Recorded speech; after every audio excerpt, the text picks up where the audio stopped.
ऐसी जरूरी नहीं है, लेकिन वीडियो को लाइक या फिर डिसलाइक कर दिया करें। मूवी की स्टार्ट में हमें बताया जाता है कि अर्थ पर कॉस्मिक रेज के पड़ने की वजह से ह्यूमंस के ब्रेन पर नेगेटिव इम्पैक्ट हुआ है, जिसकी वजह से ह्यूमन सुपर विलन में चेंज हो गए। और ये पावर सिर्फ उन्हीं लोगों को मिली थी जो बुरे थे, और जो लोग भी इस रेस का विक्टिम हुए उन्हें मिसक्रिएंट्स कहा जाता है। और ये मिसक्रिएंट्स बहुत सारे लोगों को मार रहे थे, जहाँ पर ह्यूमंस इन सुपर विलन से डरकर रहने लगे थे। इसी वजह से उन्होंने अपनी लाइफ को भी बिल्कुल लिमिटेड करके रख दिया था। फिर एक दिन ये सुपर विलन्स एक ट्रेन पर अटैक कर देते हैं, जिसमें इस कहानी की मेन कैरेक्टर एमिली के पेरेंट्स मारे जाते हैं, जिसकी वजह से एमिली काफी दुखी हो जाती है। और यहाँ पर वो डिसाइड करती है कि वो बड़ी होकर इन मिसक्रिएंट्स को खत्म कर देगी। और फिर इसके बाद से ही वो अपनी सारी एंटरटेनमेंट्स इवन अपनी सोशल लाइफ को भी बिल्कुल खत्म करके रख देती है। बस वो अपना फोकस सिर्फ इस चीज पर रखती है कि वो कैसे इन मिसक्रिएंट्स को खत्म कर सकती है। वो हर उस मेथड की रिसर्च और उस पर वर्क करती है जिससे उसको लगता था कि मिसक्रिएंट्स को मारा जा सकता है। एमिली अपनी क्लास की एक इंटेलिजेंट और स्मार्ट लड़की थी, जहाँ पर सारे टीचर्स उसे काफी पसंद करते थे, लेकिन उसकी क्लास के जो दूसरे स्टूडेंट्स थे वो तो उससे जेलस होती थी और इसीलिए वो उसे अक्सर बुली करते थे। लेकिन यहाँ पर कोई और भी है जो एमिली को पसंद करता है, और वो होती है लीडिया। लीडिया एमिली को बुरे बच्चों से बचाती है और उसका बहुत ख्याल रखती है, और चाहे कुछ भी हो उसे हर हाल में सपोर्ट करती है। एमिली अब साइंटिस्ट बनना चाहती थी ताकि वो नॉर्मल ह्यूमंस को सुपर ह्यूमन में ट्रांसफॉर्म करके मिसक्रिएंट्स के साथ फाइट करने के काबिल बनाए, जिसके लिए एमिली बहुत मेहनत करती है, स्टडी करती है, और इन सब में उसकी फ्रेंड लीडिया उसका बहुत ख्याल रखती है। एमिली अब अपने एग्जाम्स के लिए स्टडी कर रही थी, तो तभी लीडिया वहाँ पर आकर उसे कहती है कि अब तुम थोड़ी देर के लिए रेस्ट कर लो, कुछ देर के बाद मैं तुम्हें जगा दूंगी तो तुम फिर से स्टडी कर लेना। यहाँ पर लीडिया की बात मानकर एमिली सो तो जाती है, पर वो अपने टाइम पर नहीं उठ पाती। तब इस बात की वजह से एमिली और लीडिया की लड़ाई हो जाती है, और यहाँ पर उन दोनों के बीच सेपरेशन हो जाती है। फिर काफी साल गुजर जाते हैं, लेकिन वो दोनों दोबारा कभी भी एक दूसरे से नहीं मिलती। अब लीडिया एक ट्रक ड्राइवर थी, और जब वो अपने काम से वापस जा रही होती है तो तभी वो देखती है कि पुलिस कुछ मिसक्रिएंट्स का पीछा कर रही है, और उन मिसक्रिएंट्स में से लेजर उन पर अपनी लेजर बीम से अटैक कर देती है। यहाँ पर लीडिया और लेजर एक सेकंड के लिए एक दूसरे को देखती हैं। लेजर लीडिया पर भी अटैक कर देती है, लेकिन लीडिया उससे बच जाती है। इसके बाद मिसक्रिएंट्स वहाँ से चले जाते हैं।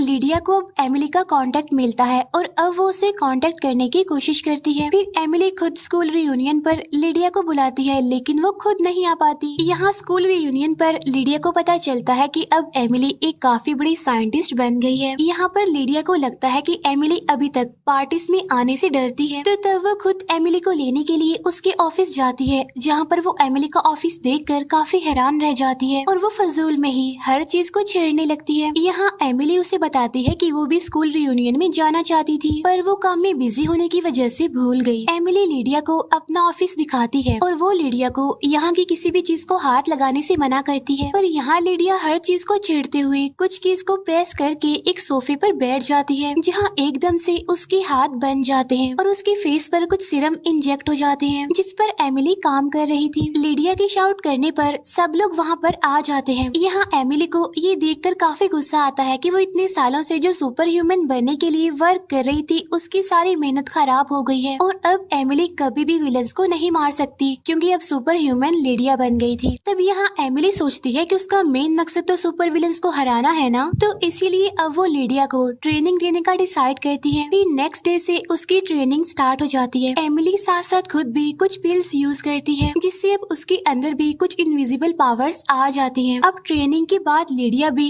बहुत ज्यादा पावरफुल हो गई थी। एक दिन वो न्यूज में दिखती है कि मिसक्रिएंट्स पूरे सिटी में काफी तबाही मचा रहे हैं, और तभी एमिली वहाँ पर रॉ चिकन लेकर आती है, जिसे फौरन लीडिया किसी जानवर की तरह खाने लगती है। असल में ये सीरम के साइड इफेक्ट्स थे। इट्स मीन लीडिया अब सुपर ह्यूमन बन चुकी थी। जिसके बाद हम उन दोनों को एक खास सुपर वुमन ड्रेस में देखते हैं, जिसे पहनकर वो अपनी सुपर कार में अपने फर्स्ट मिशन यानी मिसक्रिएंट्स को खत्म करने के लिए चली जाती हैं। वो लोग एक शो पर जाते हैं जहाँ पर मिसक्रिएंट्स ने अटैक किया था। वो दोनों मिलकर उनका मुकाबला करते हुए मिसक्रिएंट्स को हरा देती हैं। यहाँ पर हम एक अजीब हाथों वाले मिसक्रिएंट को भी देखते हैं, जिसका नाम जेरी था, जो शायद लीडिया को अच्छा लगा था, पर एमिली लीडिया को होश में लाती है। फिर इस इंसिडेंट के बाद वो दोनों फेमस हो जाती हैं, क्योंकि अब वहाँ के लोगों को मिसक्रिएंट से डरने की जरूरत नहीं थी। यहाँ पर वो दोनों सुपर ह्यूमन बनकर आई थी, और उन्होंने खुद को थंडर फोर्स के नाम से इंट्रोड्यूस करवाया था। इन दोनों को देखकर जहाँ सब लोग बहुत ज्यादा खुश थे, तो वहाँ कोई काफी गुस्सा भी था इन पर, जो मिसक्रिएंट्स का लीडर था और वो ही अपने मिसक्रिएंट से यहाँ के लोगों को मरवाता था, लोगों के दिलों में डर डालने के लिए, ताकि वो इन मिसक्रिएंट्स को रोकने का कहकर सबसे वोट ले सके, जिससे वो पावर में आ जाए। असल में ये उसकी एक चाल थी, लेकिन ऐसा नहीं हो पाता क्योंकि वो इलेक्शन हार जाता है, क्योंकि मिसक्रिएंट्स को मारने के लिए तो थंडर फोर्स आ गई थी, जिससे उसका गुस्सा और ज्यादा बढ़ जाता है। अब हम देखते हैं कि वो मिसक्रिएंट अपनी खास मिसक्रिएंट लेजर को लेकर एमिली और लिडिया से मिलने आया था। वो उन्हें ऑफर करता है कि अगर वो दोनों उसके साथ मिल जाएं तो वो उन दोनों की हर विश पूरी कर देगा, लेकिन उनकी तो एक ही विश थी, मिसक्रिएंट्स को खत्म करने की। इसीलिए वो दोनों उसकी बात नहीं मानती। अब वो मिसक्रिएंट दोबारा वापिस आ जाता है और अपने गुस्से को कंट्रोल करने के लिए वो लेजर के हाथों अपने ही एक आदमी को मरवा देता है। ऐसा वो इसलिए करता है ताकि उसका गुस्सा कंट्रोल हो सके। इसके बाद वो एक कॉन्फ्रेंस में अनाउंस करता है कि वो न्यू मेयर को उसकी जीत पर एक पार्टी देना चाहता है। असल में उसका प्लान था मेयर को मारने का, जिसके बारे में जेरी यानी मिसक्रिएंट लिडिया को एक होटल में बताता है कि उनके लीडर का प्लान है कि वो उस पार्टी में बॉम्ब ब्लास्ट करवाएगा, जिसमें मेयर के साथ साथ और भी बहुत सारे लोग मारे जाएंगे। अब इस सबको रोकने के लिए एमिली और लिडिया उस पार्टी में जाती हैं, जहां कंट्रोल रूम से उन दोनों को एमिली की बेटी ट्रेसी लीड कर रही थी और उधर ही उनकी मैनेजर भी मौजूद थी, जो ट्रेसी के कहीं जाने पर सारे इन्फॉर्मेशन लेजर को दे रही थी। यहाँ ट्रेसी को पता चल जाता है कि वो मैनेजर भी उनके दरमियान एक मिसक्रिएंट है, इसीलिए वो एक हार्ड चीज उसके सर पर मारती है और उसे इंजर्ड कर देती है। और वो जल्दी से थंडर्स को इन्फॉर्म करती है कि उनके पार्टी में होने के बारे में मिसक्रिएंट्स जानते हैं, क्योंकि उनकी मैनेजर उन मिसक्रिएंट्स को सारे इन्फॉर्मेशन जो दे रही थी। इसी दौरान मिसक्रिएंट्स का लीडर अपने साथियों के साथ उनके सामने आ जाता है, जिससे लिडिया लड़ने के लिए आगे बढ़ती है और उससे मिसक्रिएंट का लीडर लड़ता है। अब क्योंकि वो दोनों ही बहुत ज्यादा पावरफुल थे, इसीलिए उन दोनों के बीच बहुत अच्छी फाइट होती है। दूसरी तरफ लेजर से एमिली लड़ रही होती है, लेकिन क्योंकि एमिली के पास कुछ खास पावर्स नहीं थी, इसीलिए लेजर उस पर भारी पड़ रही थी। लेकिन इससे पहले कि लेजर एमिली को मार पाती, कोई वहाँ पर सुपर स्पीड से आकर उसे बचा लेता है, और ये कोई और नहीं बल्कि एमिली की बेटी ट्रेसी थी, जिसने सुपर ह्यूमन सीरम की हेल्प से अपने आप को पावरफुल बना लिया था। और उसे देखकर एमिली काफी हैरान होती है। इसके बाद वो जाते हैं लिडिया के पास, जहाँ पर मिसक्रिएंट उसे मारने ही वाला था कि वहाँ पर जेरी आकर मिसक्रिएंट को कुछ भी करने से रोकता है, और यहाँ पर मिसक्रिएंट जेरी के दोनों हाथों को तोड़ देता है। तभी पीछे से लिडिया एक पिलर की हेल्प से उसे किक करती है और उसे बिल्डिंग से बाहर गिरा देती है। अब वो तीनों थंडर जल्दी से बॉम्ब के पास जाते हैं। तो वो सोचती है कि इसका क्या किया जाए, जिस पर लिडिया डिसाइड करती है कि वो इस बॉम्ब को लेकर यहाँ बिल्डिंग से जंप लगा लेगी, और वो ऐसा कहते ही जंप लगा देती है, जिससे बॉम्ब ब्लास्ट हो जाता है। अब एमिली इस बात से बहुत ज्यादा दुखी थी कि अब उसकी फ्रेंड नहीं रही, पर वहाँ जाने पर एमिली को सरप्राइज मिलता है कि लिडिया अभी जिंदा है, जिसे देखकर वो काफी खुश हो जाती है। असल में ये सब कुछ एमिली के सीरम का कमाल था। मूवी के लास्ट सीन में हम देखते हैं कि मिसक्रिएंट जेरी, इन जिसने लिडिया की जान बचाई थी, वो और लिडिया दोनों साथ हैं, जो दोनों रॉ मीट एंजॉय कर रहे थे, और अब जेरी के टूटे हुए हाथ भी दोबारा से हील हो रहे थे। यहाँ उन दोनों को दिखाते हुए ही ये मूवी एंड हो जाती है। मूवी के स्टार्ट में हमें बताया जाता है कि बहुत टाइम पहले इस दुनिया में किसी भी किस्म की लाइफ एग्जिस्ट नहीं किया करती थी, यानी इस दुनिया में कोई भी नहीं रहा करता था। फिर एक दिन इस दुनिया में एक एलियन शिप आती है। एलियन पानी के पास आकर एक अजीब सा लिक्विड पीता है, जिससे उसकी पूरी बॉडी मेल्ट होकर उसी पानी में मिक्स हो जाती है। और फिर हम देखते हैं वो आदमी जो पानी में बह गया था, उसके डीएनए से इस अर्थ पर लाइफ का स्टार्ट होता है। और फिर हजारों साल गुजर जाते हैं। फिर एक दिन कुछ साइंटिस्ट माउंटेन्स पर रिसर्च कर रहे थे, जहाँ उन्हें केक पर कुछ ड्राइंग किया हुआ नजर आता है। इसमें एक आदमी स्टार्स और प्लेनेट की तरफ इशारा कर रहा था। इसके बाद ऐसे ही ड्राइंग साइंटिस्ट को दुनिया में जगह जगह मिलती है। इससे सब हैरान हो जाते हैं, क्योंकि उस जमाने में दुनिया के इन इलाकों का आपस में कोई कनेक्शन नहीं था। इतना डिस्टेंस होने के बाद भी सभी इलाकों में एक जैसी पेंटिंग कैसे हो सकती थी, यानी कोई एक इंसान या ग्रुप ये काम नहीं कर सकता था। वो दुनिया में जगह जगह एक ही तरह की पेंटिंग्स बनाए।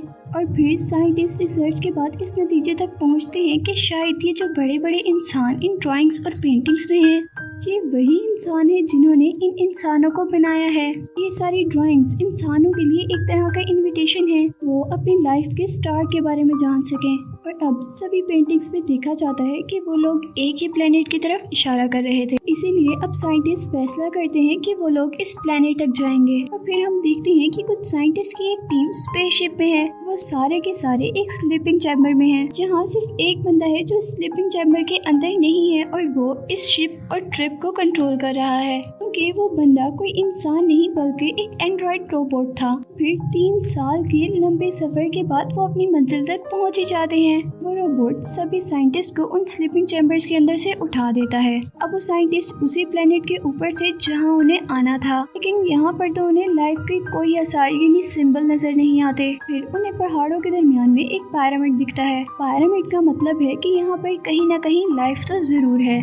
और अब साइंटिस्ट उस प्लेनेट के ऊपर जाने का फैसला करते हैं। प्लेनेट का पूरा इन्वायरमेंट तो बिल्कुल अर्थ जैसा ही था, लेकिन बस कार्बन डाइऑक्साइड थोड़ी क्वांटिटी में ज्यादा था जो उनके लिए पॉइजनस था, और इसीलिए वो लोग ऑक्सीजन हेलमेट पहनकर बाहर जाते हैं। इसके बाद कुछ लोग शिप के अंदर रुकते हैं और बाकी लोग शिप से निकलकर उस पिरामिड को चेक करने के लिए उस पिरामिड के अंदर जाते हैं। और सबसे पहले अंदर की तरफ रोबोट, जिसका नाम डेविड है, वो जाता है। अंदर जाने पर उसे ग्रीसी लिक्विड नजर आता है और साथ ही कुछ बटन्स भी नजर आते हैं। जैसे ही वो बटन्स को पुश करता है तो वहाँ पर एक प्रोजेक्टर स्टार्ट हो जाता है, जो वहाँ की शायद सीसीटीवी कैमरा की रिकॉर्डिंग थी। इसमें दिखाया जा रहा था कि वो सारे इस जगह से बाहर भाग रहे हैं और तभी वहाँ पर किसी का पाँव स्लिप होता है और वो गिर जाता है, और इतने में ही वहाँ का डोर बंद हो जाता है और वो बंदा जो गिरा था उसका हेड दरवाजे की दूसरी साइड पर रह जाता है। जैसे ही प्रोजेक्टर बंद होता है तो वो उस जगह पर जाते हैं जहाँ उन्होंने देखा था कि कोई स्लिप होकर गिर गया था। वहाँ जाने पर उन्हें सच में एक डेड बॉडी नजर आती है, और फिर वहाँ एक डॉक्टर इस बॉडी को स्कैन करती है, जिससे पता चलता है कि ये बॉडी बहुत 1000 साल पुरानी है। डेविड, जो कि एक रोबोट था, वो वहाँ की दीवारों पर लिखी हुई सारी लैंग्वेज समझ लेता है। उसने जो ग्रीसी लिक्विड पहले हाथ में लिया था उसकी हेल्प से बहुत सारे कोड भी जान लेता है। डेविड उन कोड्स की हेल्प से पिरामिड का डोर ओपन करता है, जहाँ दूसरी तरफ उन्हें उस डेड बॉडी का सर भी मिल जाता है, और वो देखते हैं कि वहाँ बहुत बड़े बड़े से स्टैचूज रखे हुए थे जो शायद एलियंस के हो सकते थे, और वहाँ जगह जगह बहुत सारे पॉट्स, और उन पॉट्स के अंदर बिल्कुल वैसा ही ब्लैक लिक्विड था जो हमने मूवी के स्टार्ट में देखा था कि उस आदमी ने पिया था।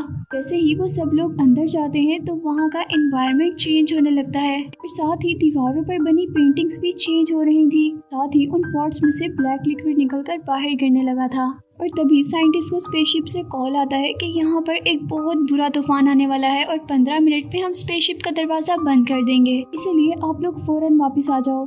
डॉक्टर चार्ली उन पॉट्स में से एक पॉट उठाकर अपने साथ ले आते हैं। दूसरी तरफ डॉक्टर शॉ भी उस एलियन का कटा हुआ सर अपने बैग में लेकर अपनी शिप में चली जाती हैं, और जो डॉक्टर वो पॉट लेके आया था, जब उस पॉट को खोलता है तो उसके अंदर से 3 ट्यूब्स निकलती हैं जिनके अंदर डीएनए थे। डेविड चार्ली को बिल्कुल पसंद नहीं करता था, इसीलिए वो डीएनए उस पॉट में से निकालकर उसकी ड्रिंक में मिलाकर उसे पिला देता है। दूसरी तरफ डॉक्टर शॉ उस एलियन के हेड पर रिसर्च स्टार्ट कर देती है, और डॉक्टर शॉ उस हेड को ऐसे सेल्स देती है जिससे उसका हेड एक्टिवेट हो जाए। ऐसा करने से वाकई ही वो सर एक्टिवेट हो जाता है। यहाँ वो हेड बहुत तेजी से एक्टिवेट हो रहा था, इस पर डॉक्टर शॉ कंट्रोल नहीं रख पाती और वो हेड ब्रस्ट हो जाता है।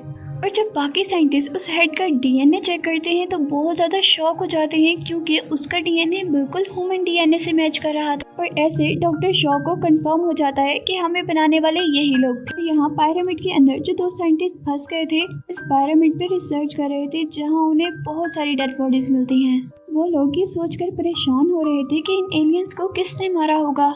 उन्हें डर इसलिए भी लग रहा था क्योंकि उनको लगता था जिन्होंने इन एलियंस को मारा है वो इन्हें भी मार सकते थे। तभी वहाँ पर एक स्नेक की तरह का एनिमल निकल कर आता है, उस ब्लैक लिक्विड से ही बना था जो लिक्विड उस पॉट में था।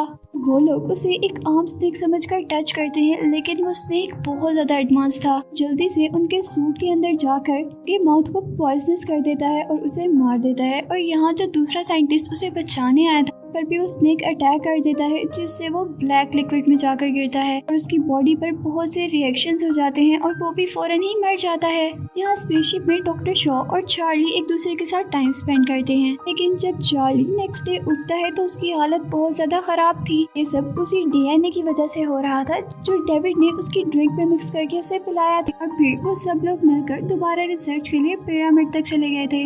वहाँ जाने पर डेविड, जो कि एक रोबोट है, वो आगे आगे बढ़ता रहता है यहाँ चार्ली की तबीयत बहुत ज्यादा खराब हो जाती है, तो लेकर सारे वापस आ जाते हैं, लेकिन डेविड तो अभी भी पिरामिड के अंदर ही था और उसे रिसर्च करने में पता चलता है कि ये पिरामिड तो एक कंट्रोल रूम है और जो उन्होंने ब्लैक लिक्विड के पॉट्स देखे थे वो एक वेपन्स है, जिसको कहीं पर भी गिराने से उसमें से मुख्तलिफ तरह के एलियंस निकलते हैं और वो लोगों को मार देते हैं। और फिर जब वो कुछ बटन दबाता है तो वहाँ पर एक प्रोजेक्टर चल जाता है जो पूरे यूनिवर्स को शो कर रहा था और यहाँ दिखाया जा रहा था कि उनकी डेस्टिनी यानी मंजिल अर्थ है। और यहाँ उसे ये पता चलता है कि वो सभी लोग अर्थ तक आ रहे थे। जो ब्लैक लिक्विड उसने पॉट्स में देखा था वो उनका एक खास किस्म का वेपन था, जिसे वो कहीं पर भी गिराते थे तो उसमें से मुख्तलिफ तरह के एलियंस पैदा हो जाते थे जो इंसानों को मारने के लिए थे।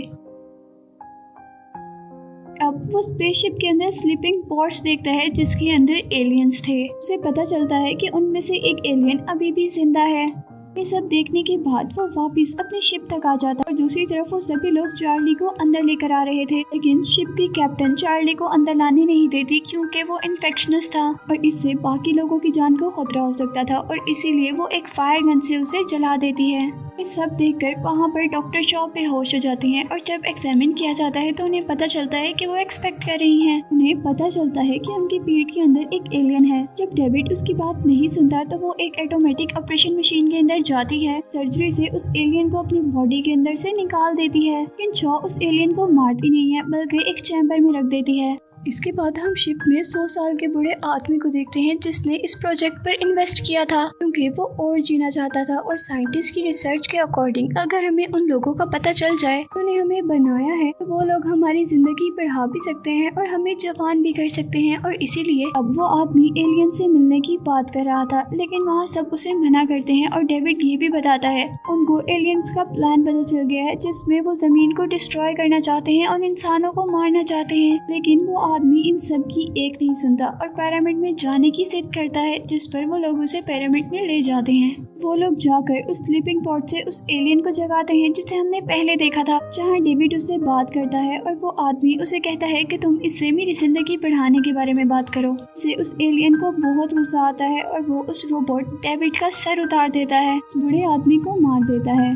फिर वो आदमी उठकर अपनी शिप को स्टार्ट करता है और डेस्टिनेशन अर्थ रखता है। यहाँ शो जल्दी से उस पिरामिड से बाहर आती है और अपनी स्पेसशिप के पास आकर उन लोगों को कहती है कि हमने किसी भी तरह से इस शिप को रोकना है, लेकिन अब उस शिप को डिस्ट्रॉय करने के लिए उनके पास कोई वेपन नहीं था, इसलिए वो फैसला करते हैं कि वो अपनी शिप से उस शिप का एक्सीडेंट कर देंगे। अब वो ऐसा ही करते हैं और अपनी शिप को उस एलियन शिप से टकरा देते हैं जिससे बहुत बड़ा ब्लास्ट हो जाता है। यहाँ शॉ के तो सारे साथी मर जाते हैं, लेकिन वो एलियन अभी भी बच जाता है। यहाँ वो शॉ को मारने आ रहा था तो शॉ जल्दी से अपने शिप के टूटे हुए उस पार्ट तक जाती है जिसमें उसने एलियन को रखा हुआ था। एलियन उसकी बॉडी में से निकला था और वो उस एलियन को जो शिप में से निकला था दूसरे एलियन के पास ले जाती है जो एक चैम्बर में था। चैम्बर को खोल देती है जिससे वो एलियन जो कि चैम्बर में था दूसरे एलियन को मार देता है। यहाँ पर शॉ अकेली रह गई थी और तभी उसे डेविड यानी रोबोट की आवाज आती है। वो उसे कहता है और अगर तुमने मेरी हेल्प की तो मैं भी जरूर तुम्हारी घर जाने में हेल्प करूँगा।